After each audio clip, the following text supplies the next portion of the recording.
Yo, what's up everybody? Welcome back to another video, and in this video I got a special one for you, one that I was crazy over, a fragrance that I know that a lot of you are going to enjoy. And the fragrance that I'm talking about is from Labo, and it's called Another 13. About to let you guys know a little bit about this fragrance right after this. Yo, what's up everybody? Bobby here, and welcome to the Twilley'S 2 Cents channel. And please go ahead and subscribe and click the notification bell, because now you will be alerted when I get to upload new content for you guys, and your support is always appreciated. So let's hop into the video. Alright guys, welcome back. So the fragrance from Labo, Another 13. Unfortunately, don't have the box for this one, although it is niche. The box to me is kind of plain. It's just like a little brown cardboard box with some writing on it. Didn't feel the need to keep that one, but other than that, this is the fragrance, Another 13. So a little bit about this one. This fragrance here was basically like a joint collaboration between Labo and a magazine called Another Mag. So they wanted to get together and create this special kind of fragrance that kind of like blend the worlds of fragrances and the world of magazines. And they so happened to come up with this one. Now, a lot of people say that the smell of this one is almost like the smell of the inside of a magazine. If you can imagine like a magazine that's, wrapped in plastic, you just break the magazine out for the first time, you open the pages and you get a smell of that, that fresh print. I know I'm not the only weird person that stuck my face in a magazine to see what it smells like. I know I'm not. But other than that, not saying that you're going to smell like a complete magazine, because there's some other notes in this that smell amazing to create an overall great composition. So before we get into the notes, let's just check out the presentation of this. So when it comes to the Another 13 bottle, we can see that it's pretty simplistic.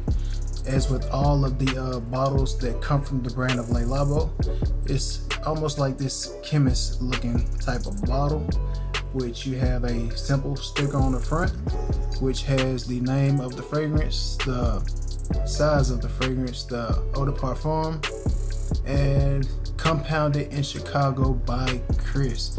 I guess it's just the person that puts this fragrance together, and you get on there the date that it was put together. As you can see, this one was 8/5/21. So since there's not much to cover on the presentation of this fragrance, we should jump right into the notes. First off, to me, this is a very atmospheric type of scent, and what I really get from this is like, it's one of those special magical scents to where it could be somebody that's close to you that picks up on it, and then it could also be a person that's right next to that person that may not smell it at all. So it's one of those that's very atmospheric. You have to guess, like, okay, who's wearing this? Where's that smell coming from? And then, like I said, some noses can pick up on it, some can't. And before I also get into the notes, that this is a fragrance that's a bit on the expensive end, but there is another fragrance that I have. Just a little side note, Juliet Has a Gun. This is not a perfume, I think. Superdose smells like this, and that was one of the ones that I got before I was able to have this one in my collection. But definitely, if you get a chance to get a sample of this, definitely check it out, because it is unique and it is just perfectly unisex. So let's hop into the notes of this fragrance.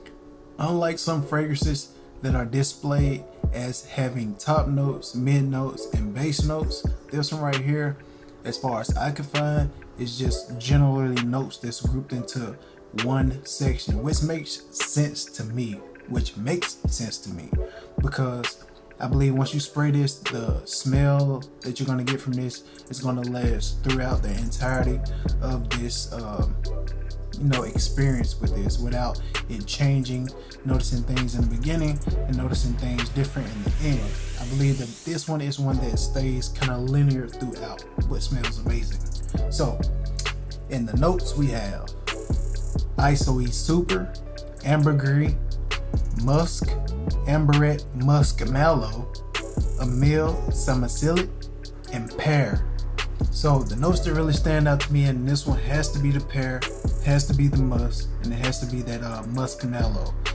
Those will be the strongest things that I think you can pick up on with this. Everything else like the Isoe Super and the ambergris, I think those combine to give it that atmospheric type of experience. So definitely I'm gonna pick up on the pear, the muskmallow, and the musk. So like I stated earlier, this is a unisex scent, and I think that this one is a perfectly unisex scent. If you could draw a line between male on this side and female on this side, I think that another 13 will come straight down the middle. If you're a guy or a woman, you can wear this and get away with it with whatever you want to do with it. I believe that this fragrance has no boundaries as to what season you can wear it, as to what occasion you want to wear it, as to what type of clothing you want to compare it with. This, I would say, is very universal. I feel like the house of Labo in itself has a certain signature scent with the fragrances that they put out, because I have smelled some other fragrances from the house. For example, the Bergamot 22. Hopefully I'm remembering that right, but that's one that I like a lot. I have tried the Noir, and hopefully I'll be able to get my nose on some other ones. But by far, when I first smelled this one, this is one that I had to get because it was, it stuck out to me as like, man, I never like really smelled nothing like that before. When it comes to the performance of this fragrance, like I said, again, magical. It's gonna last. So you can expect the height of this fragrance between like 4 to 6 hours. And like I said, it's gonna react kind of differently to whoever's smelling it. Some people are gonna be able to pick up on it a lot, and then you have other people that may faintly pick up on the smell. And like I said, the person that's wearing this fragrance, you kind of gotta try to like figure out where it's coming from, who's wearing it, but you will definitely notice it. If you are the wearer of this fragrance, you will definitely smell it. But when you have another person that has a little bit of distance on you, they may or may not pick up on it. But other than that, like I said, one of my favorites from the house of Labo. This is another 13, and really ain't nothing else to say about this fragrance. So when it comes to the rating on the recommendation scale for another 13, I give this fragrance a 9.5 out of 10. And that's because maybe I may be a little biased, because like I said, it's one of my favorites. I really like the scent. But yeah, 9.5. This does it for me. So hope you enjoyed this video. Catch you guys in the next one. Peace. Hope you guys enjoyed the video. If you haven't subscribed yet, please go ahead and subscribe, click the notification bell, and if you enjoyed the video, also leave me a like or a dislike, drop some comments, stuff like that. And also check out one of these videos.